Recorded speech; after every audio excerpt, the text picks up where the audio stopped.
विजय, अब किन विचारों में खोए हो? गिन्नी, मैं ये सोच रहा हूँ कि अपने धन को कैसे बढ़ाया जाए। विजय, अब सोचना बंद करो और अपने धन के प्रबंधन के लिए वित्तीय योजना बनाना शुरू करो।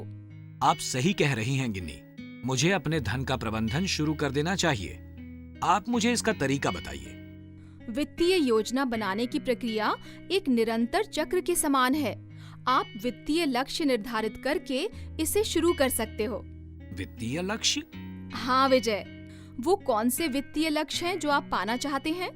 हमें एक घर बनाना है, हमें कुछ आभूषण भी खरीदने हैं, अपने बच्चों की शिक्षा के लिए पैसा बचाना है, अपनी सेवानिवृत्ति के लिए जोड़ना है और एक ट्रैक्टर भी खरीदना है।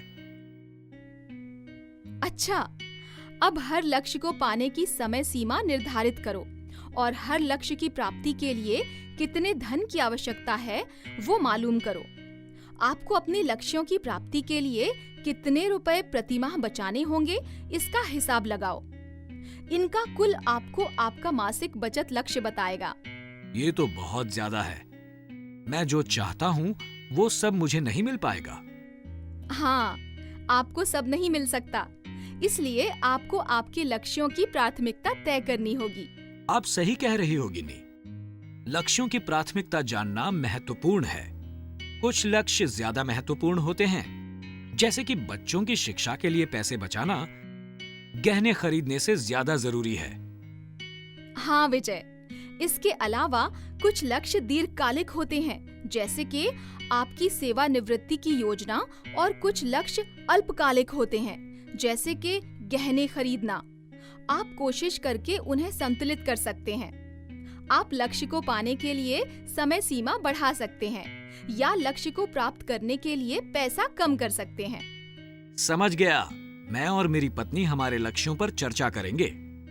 मुझे और क्या करना चाहिए? आपकी वित्तीय स्थिति का मूल्यांकन और बचत की योजना बनाने के लिए आपको अपनी वित्तीय डायरी की सहायता से एक मासिक बजट बनाना चाहिए। बजट? हाँ, बजट आपकी अनुमानित आय और अनुमानित व्यय का लेखा जोखा है। बजट वास्तविक होना चाहिए और इसमें सभी नियमित और अनियमित खर्चे शामिल होने चाहिए। ध्यान रहे कि आपके ऋणों की किस्त और प्रीमियम इसमें शामिल हों। समझ गया। फिर बजट का विश्लेषण करना होगा, जैसे हमने पहले चर्चा की थी।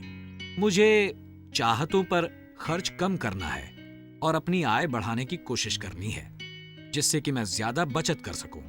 मुझे ये भी मालूम करना होगा कि किसी आपातकाल के लिए मेरे पास बैंक में पर्याप्त बचत है या नहीं।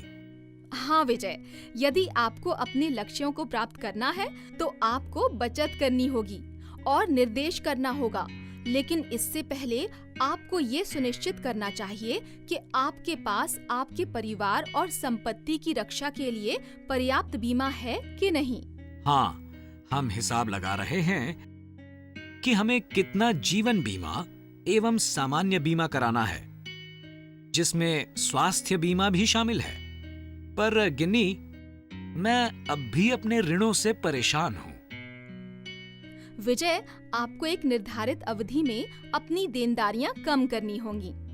हमने पहले बुद्धिमानी से उधार लेने पर चर्चा की थी, तो पहले उच्च ब्याज दर वाले ऋण चुकाने पर ध्यान केंद्रित करो।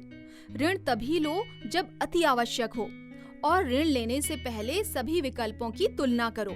हाँ गिन्नी। विजय, आपको कहाँ निवेश करना है वो भी निर्धारित करना होगा। ये एक महत्वपूर्ण कदम है।